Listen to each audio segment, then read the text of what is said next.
আপনি মাছ কেন এত ভালোবাসেন? ভালো লাগে মাছে ভাতে বাঙালি। মেগাস্টার শাকিব খানের যদি বায়োপিক বানানো হয় তাহলে সেই সিনেমার নাম কি হবে? বায়োপিক আমি আপাতত বানাতে চাই না। আপনার জীবনের এমন কোনো পার্সন আছে যাকে আপনি আইডল ভাবেন?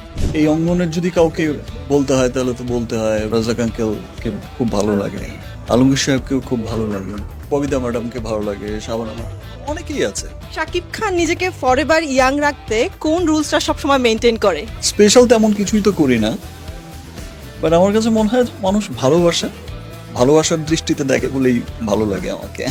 শাকিব খান শাহরুখ খানকে আমরা কি কখনো এক ফ্রেমে দেখতে পারবো?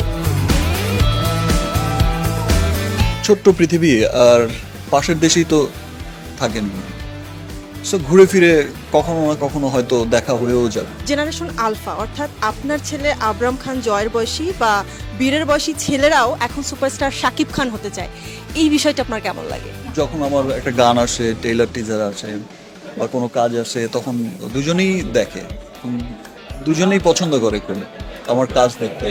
আব্রাহাম তো একটু বড় হয়ে গেছে, ও সিনেমাও দেখতে চায় হলে। এটা তো খুব ভালো লাগে যে আমার বাচ্চারাও আমার কাজ দেখতে ভালোবাসে। আপনি আসলে নিজেকে কিভাবে সময় দেন? নিজেকে চেষ্টা করি গল্প অনুযায়ী যেমন করা যায়, ভালোভাবে প্রেজেন্ট করা যায়, মন দিয়ে কাজটা করার ট্রাই করে যাই। আপনি মাছ কেন এত ভালোবাসেন? ভালো লাগে মাছে ভাতে বাঙালি।